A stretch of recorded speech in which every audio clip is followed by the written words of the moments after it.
लाडकी बहीण योजनेतल्या अपात्र महिलांची अनेक प्रकरणं समोर येत आहेत आणि या योजनेमध्ये अनेक चुका झाल्या आहेत। सरसकट सर्वांना लाभ देणं चुकीचं होतं। लाडकी बहिणींच्या निकषात नसलेल्या काही लोकांनी अर्ज करून त्या काळामध्ये याचा लाभ घेतलेला आहे माहिती असल्यामुळेच आम्ही सातत्याने या संदर्भात काही चौकशी करतो आहोत। त्यातनं जे लोक अशा प्रकारे आम्हाला सापडतात त्यांना आम्ही कमी करतो आहोत। लाडकी बहीण योजनेचा 11वा हप्ता अखेर सुरू झाला। 10 जिल्ह्यात वाटपाचे आदेश सकाळीच देण्यात आले आहेत, पण हा हप्ता आपोआप जमा होणार नाही।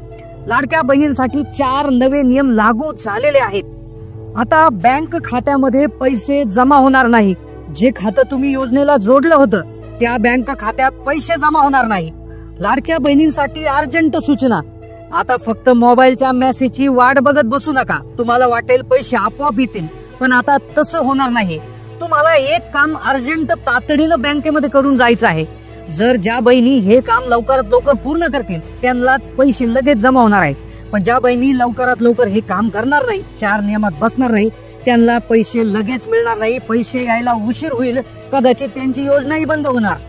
आता तुमच्यापैकी बऱ्याचशा जणींना प्रश्न पडला असेल की काही बहिणींना पैसे जमा होत आहेत, बऱ्याचशा बहिणींना पैसे जमा होत आहेत, बऱ्याचशा बहिणींना 11व्या हप्त्याचे पैसे जमा होत आहेत। पण तुम्हाला प्रश्न पडला असेल की मला का जमा झाले नाही, तर त्याचं एकच कारण आहे की बँकाने आणि शासनाने मिळून 4 नवीन नियम लागू केलेत। आता ज्या बहिणी या 4 नियमात बसल्या त्यांचंच नाव 11व्या हप्त्याच्या यादीत येणार आहे आणि त्यांनाच पैसे जमा होणार आहे। अत्यंत महत्वाचे नियम आहेत। हे नियम आजपासूनच कठोरपणे लागू झालेले आहेत। 2 दिवसाचा अवधी बहिणींना दिलेला आहे, फक्त 2 दिवसाचा वेळ। आता तुम्ही हातातली सगळी कामं सोडून हा व्हिडिओ लक्षपूर्वक पाहत राहा, कारण की प्रश्न बँक खात्याचा आहे। आता बँक खात्यात डायरेक्ट मेसेज येणार आहे, तुम्ही वाट पाहत बसाल।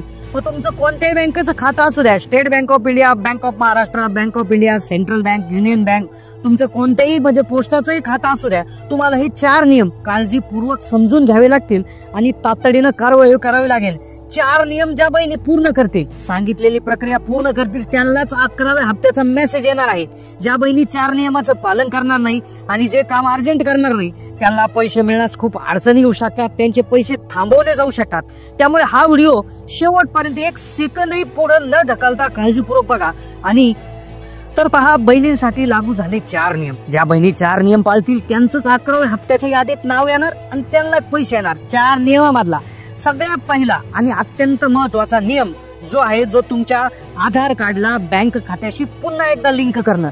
आता तुम्ही म्हणाल की आम्ही आधार लिंकिंग आधीच केलेलं आहे, पण पहा, जे तुमचं आधार लिंकिंग आहे ते सध्याच्या परिस्थितीत ऍक्टिव्ह लिंक आहे का की नाही हे काटेकोरपणे तपासावं लागणार आहे। पहा, बँकाकडून हा मेसेज आलेला आहे की तुमचं आधार लिंकिंग अगदी व्यवस्थित लिंक आहे का चेक करून घ्या, ते ऍक्टिव्ह आहे की नाही चेक करून घ्या।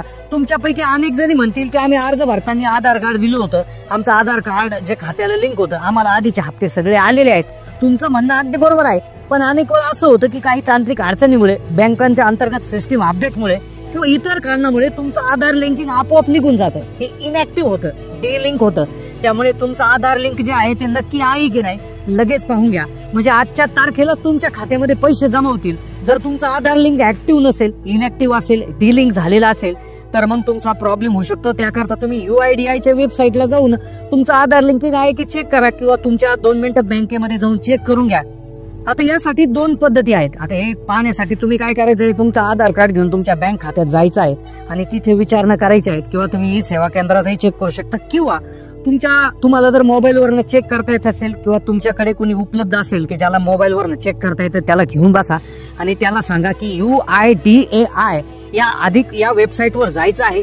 तिथे जाऊन NPCI मॅपिंग चेक करू शकता तुम्ही। तिथे पहा, आधार बँक अकाउंट लिंकिंग स्टेटसवर जाऊन चेक करा आणि तुमचं खातं जे आहे लिंकिंग आहे की नाही चेक करा। यावर तुम्हाला डिटेल माहिती लागत असेल तर डिटेल आपण व्हिडिओ बनवू, पण शंका येत असेल तर कमेंट करा, कारण की दुसरा नियम, आता पहा, दुसरा नियम जो आहे तो देखील महत्वाचा आहे, ज्यासाठी फक्त तुम्हाला घरच्या घरी एक गोष्ट चेक करायची। तो नियम आहे, पहा, तुमच्या आधार कार्डवरचं नाव आणि तुमच्या बँक खात्यावरचं नाव एक्झॅक्टली सारखं आहे का।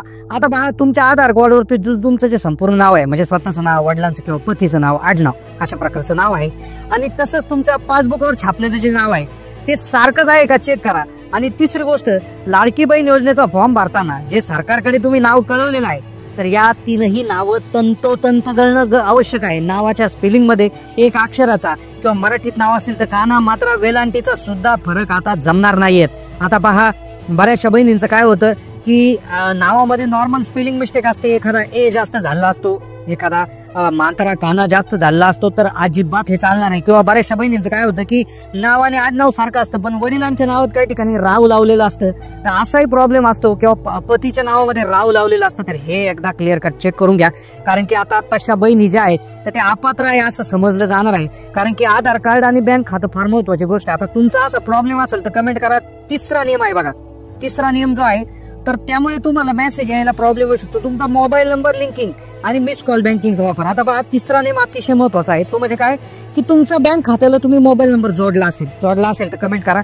आता तुमचं कोणत्याही बँकेचं खातं असू द्या, तुमचा जो मोबाईल नंबर तुम्ही जोडला तर तो चालू असणं आवश्यक आहे. बऱ्याचशा बहिणीने काय केलं, बँक खात्याला मोबाईल नंबर जोडून टाकला पण त्या मोबाईलला ते बॅलन्सेस टाकत नाहीत, त्या मोबाईलला ते रिचार्जच करत नाहीत. तर असं कृपया करू नका. आता थोड्याच वेळात तुम्हाला 11वा हप्ता जमा होणार आहे, त्यामुळे तुम्हाला विनंती आहे की तुम्ही तुमच्या मोबाईल नंबरला रिचार्ज करा, जेणेकरून तुम्हाला मेसेज येईल. नाही तर काय होईल की कंपन्या काय करतात, लगेच सगळ्या सुविधा बंद करून टाकतात आणि कुठल्याही प्रकारचा मेसेज येत नाही.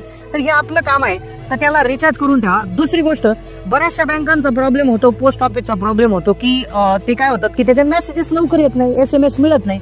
तर याकरता काय करा की तुम्ही काय करा, मिस कॉल फॅसिलिटीचा वापर करा, मिस कॉल बँकिंग फॅसिलिटीचा वापर करा. आता तुम्ही काय करायचंय बघा की तुमची बँक असेल, उदाहरणार्थ स्टेट बँक ऑफ इंडिया असेल, तुम्ही काय करा, गुगलवर सर्च करा state bank of India miss call number, state bank of India miss call number असं सर्च करा आणि तो तुम्हाला तिथे दिसेल. आणि त्या नंबरला फक्त मिस कॉल दिला की तुमचा बॅलन्स तुम्हाला समजून जातो. पण तुमचा मोबाईल ऍक्टिव्ह ठेवा, तुमच्या मोबाईलला रिचार्ज करा वेळच्या वेळी. नाही तर बऱ्याचशा बहिणी काय करतात, ते मोबाईलला रिचार्ज करत नाही आणि तो मोबाईल नंबर बंद होऊन जातो आणि मग त्याच्यावर कसल्याही प्रकारचा मेसेज येत नाही आणि मग बहिणी म्हणतात की आम्हाला हप्ता जमा झाला नाही. पण ही आपली चूक आहे. आता सरकार याच्यामध्ये काहीच करू शकत नाही. आता या सगळ्या गोष्टी क्लिअर झाल्या असतील, या सगळ्या गोष्टी क्लिअर असतील तर तुमच्यासाठी पुढचा चौथा अतिशय महत्वाचा नियम आहे. आता पुढे मी तुम्हाला जिल्ह्यांची यादी देखील सांगणार आहे की कोणत्या 10 जिल्ह्यामध्ये 11वा हप्ता सुरू झाला आहे. त्या जिल्ह्याच्या यादीत तुमच्या जिल्ह्याचं नाव येतं का काय तेही बघून घ्या. कारण की त्या जिल्ह्यात जर तुमच्या जिल्ह्याचं नाव जर येत असेल आणि तुम्हाला मेसेज जर आला नसेल तर मग थोडंसं काळजी करण्याचं कारण आहे. त्यामुळे तुम्ही काय करा, लवकरात लवकर ह्या गोष्टी बघून घ्या. आता चौथा आणि अतिशय महत्वाचा नियम आहे की ज्यामध्ये आता बँक खात्याचा नाहीये तर हा सरकारचा नियम आहे. बघा, हा जर नियमात तुम्ही बसले नाही तर विदाऊट एनी इंटिमेशन किंवा कुठलीही वॉर्निंग न देता तुम्हाला योजनेमधून डायरेक्ट बाहेर काढण्यात येणार आहे. पहा, यातला पहिला आणि अत्यंत स्पष्टीकरण असणारा नियम आणि काळजीपूर्वक तुम्ही ऐकायचंय. पहा, तर हा यातला आता हा चौथा नियम म्हणजे ही योजनेची पात्रता आहे. बघा, योजनेची पात्रता आहे, तर ज्या अंतर्गत 4 महत्वाचे मुद्दे आहेत तर त्या मुद्द्यात तुम्ही बसणं गरजेचं आहे. तर पहिला जो मुद्दा याच्यामधला आहे की कुटुंबाकडे 4 चाकी वाहन नसणे. आता बघा, सरकारने वेळोवेळी क्लिअर केलेलं आहे की ज्या बहिणींच्या घरामध्ये 4 चाकी वाहन आहे, 4 व्हीलर आहे, मग ते भाड्याने कामासाठी लावलेलं असू द्या किंवा कर्जाने विकत घेतलेलं असू द्या, काही असू द्या, सरकार स्पष्टपणे म्हटलंय की तुमच्याकडे 4 चाकी वाहन हे नसावं. मग 4 चाकी वाहन जर तुमच्याकडे असेल मग ते तुमचं असो, तुमच्या कुटुंबाच्या मालकाचं म्हणजे तुमच्या पतीचं किंवा तुमच्या घरातील सासऱ्याचे कोणाच्याही नावावर असू द्या, तर ते तुमचं चालणार नाही, हे लक्षात घ्या. त्यामधून आता RTO विभागाकडून याद्या आलेल्या आहेत, याद्या महिला बाल विकास विभागाकडे गेलेल्या आहेत. आता त्या यादीनुसार तपासणी सुरू आहे. तुमच्या घरोघरी चौकशी आता इथून पुढे होऊ शकते. त्यामुळे 4 चाकी वाहन जर असेल तर तुम्हाला अजिबात योजनेमध्ये कुठल्याही प्रकारचा लाभ आता इथून पुढे मिळणार नाही. दुसरं आहे बघा, दुसरं फारसं त्यामध्ये हे बसत नाही. पण तिसरा आणि चौथा याच्यामधला जो मुद्दा आहे तर बऱ्याचशा बहिणींना तो लागू पडतो.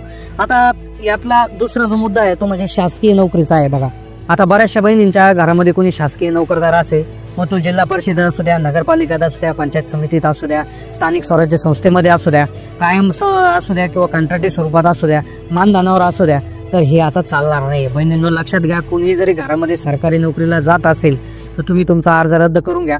पुढचा जो पॉइंट याच्यामधला मुद्दा आहे तो म्हणजे आयकर भरणा. आता बऱ्याचशा बहिणींच्या घरामध्ये कोणतरी खाजगी नोकरदार असतो, पण तो जर टॅक्स भरत असेल, तो जर आयकरदाता असेल, तर याचा अर्थ असा होतो की तुमच्या घरचं टोटल उत्पन्न जास्त आहे आणि तुम्ही योजनेसाठी अपात्र होऊन जाता. आता आयकर विभागाकडून देखील याद्या मागवल्या आहेत असं देखील माहिती न्यूज चॅनलच्या माध्यमातून मिळत आहे. त्यामुळे तुमच्या घरामध्ये जर कोणी आयकरदाता असेल आणि त्याची माहिती जर आयकर विभागाकडून जर महिला बाल विकास विभागाला मिळाली तर तुमचं नाव देखील तातडीने कॅन्सल होईल आणि तुम्हाला मेसेज येणार नाही.